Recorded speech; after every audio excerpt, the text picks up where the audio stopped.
Salut à tous, on se retrouve pour une vidéo résultat de WWE SmackDown du 3 juillet 2020. Donc, ça se déroule au Performance Center à Orlando. Donc, les commentateurs sont Michael Cole et Corey Graves.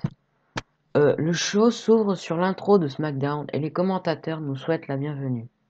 Michael Cole invite Matt Riddle sur le ring, qui arrive bien sûr. Cole dit que ce n'est que le début. Il a fait ses débuts contre AJ Styles il y a 2 semaines et Matt Riddle lui dit de passer de NXT à SmackDown est incroyable.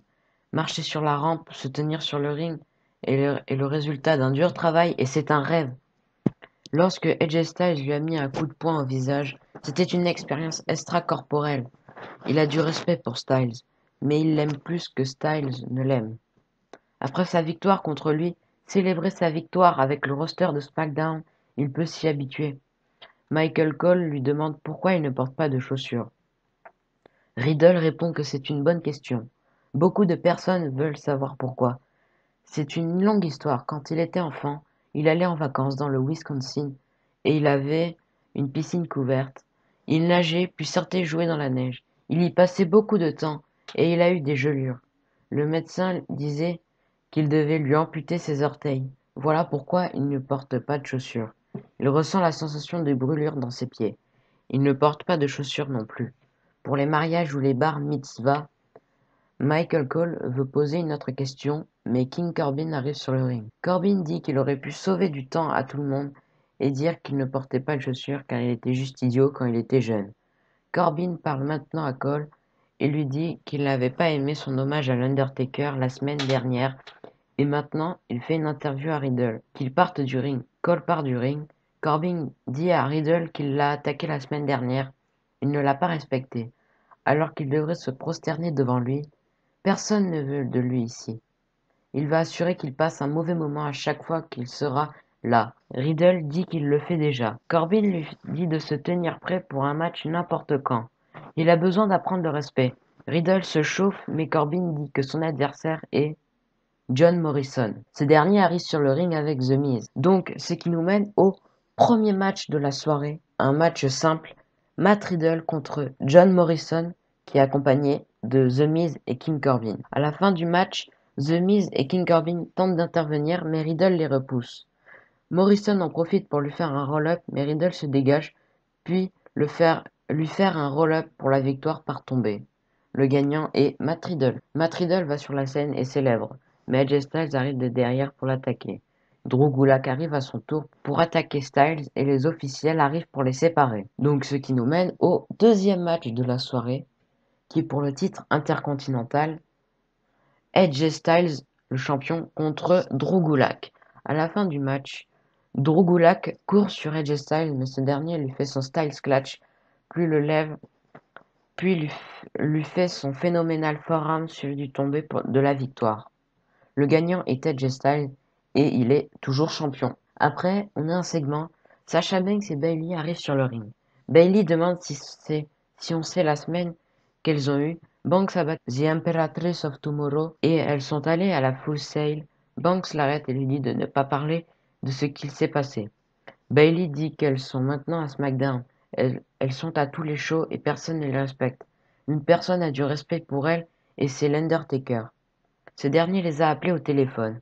Bayley imite l'Undertaker et dit que Banks et elle redéfinissent ce que veut dire être championne. Il est impatient de les voir gagner leur match à Extreme Rules. Il a exigé que la WWE leur rende hommage. Bayley demande qui peut refuser un souhait de l'Undertaker. Une vidéo sur Bayley et Sasha Banks est diffusée. Bayley et Sasha Banks chantent Thank you Sasha, thank you Bayley. Mais Alexa Bliss et Nikki Cross arrivent. Bliss dit que c'est vraiment une source d'inspiration. Elles ont accompli tout ça. Cross et Bayley ont une liste de leurs accomplissements.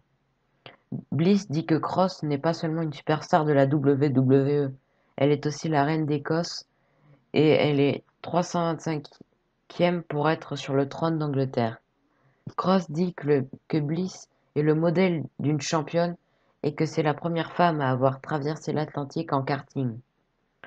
Bliss et Cross s'approchent de Banks et Bayley. Banks demande si Bliss a regardé cette belle vidéo. Elle a essayé plusieurs fois, mais personne n'a touché sa meilleure amie en un an. Bliss dit qu'elle peut prendre le titre féminin de SmackDown pour devenir championne. Bayley et Banks rigolent et Bliss met un coup de poing à Bayley. Banks dit qu'elle veut lui donner un avant-goût de ce qui va se passer à Extreme Rules. Bliss accepte d'affronter Bayley. Donc ce qui nous mène au troisième match de la soirée, qui est Alexa Bliss accompagnée par Nikki Cross contre Bayley qui est accompagnée par Sasha Banks. À la fin du match, Nikki Cross s'attaque à Sasha Banks à l'extérieur du ring. Bayley s'approche d'elle et Cross l'attaque. L'arbitre arrête le match.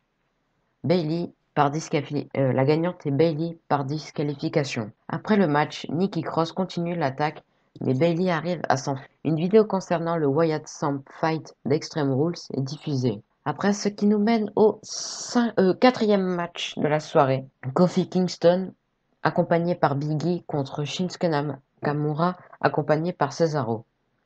Pendant le match, l'arbitre expulse Big E et Cesaro du ringside. À la fin du match, Kofi Kingston tente son Trouble in Paradise sur Shinsuke Nakamura, mais ce dernier l'évite et lui fait son Kinshasa pour la victoire par tombée. Le gagnant est Shinsuke Nakamura. Après le match, Cesaro revient sur le ring pour célébrer avec Shinsuke Nakamura. Cesaro prend une table en dessous du ring, mais Big E en aide à son partenaire pour faire fuir Cesaro et Nakamura. La semaine prochaine à SmackDown, diffusion du match entre Braun Strowman et Bray Wyatt de Money in the Bank, Alexa Bliss et Nikki Cross contre Bayley et Sasha Banks, puis le New Day défendra les titres par équipe de SmackDown contre Shinsuke Nakamura et Cesaro. Donc après on passe au segment entre Jeff Hardy et Cesaro. Jeff Hardy arrive sur le ring, sur lequel est située une table pour le toast de Sheamus. Hardy dit qu'il est ici, que Sheamus vienne.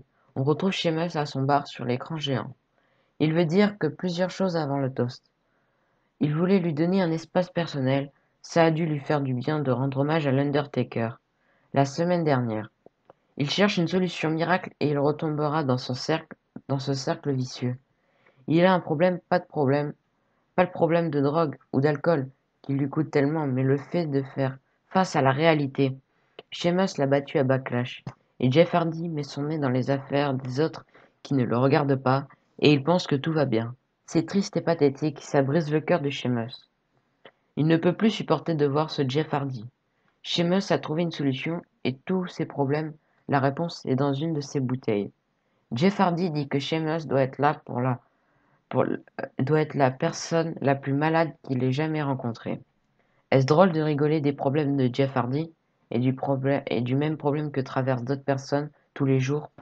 Est-ce drôle de rigoler de ses problèmes de famille? Sheamus dit qu'il est là pour l'aider, pas pour le blesser. Jeff Hardy n'a plus besoin de mentir. Il sait que Hardy aimerait foncer, c'est pour ça qu'il a amené un barman pour l'aider. Le barman lui remplit un verre de champagne. Sheamus l'encourage à boire. Jeff Hardy prend le verre, le renverse sur le barman, puis lui éclate une bouteille sur la tête. Avant de lui faire sa Swanton Bomb, le show se termine ainsi.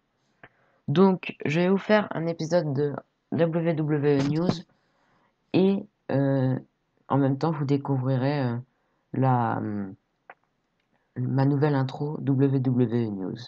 C'était Slash Catch. Abonnez-vous, mettez des pouces bleus, lâchez des commentaires dans la barre des commentaires et à plus tard.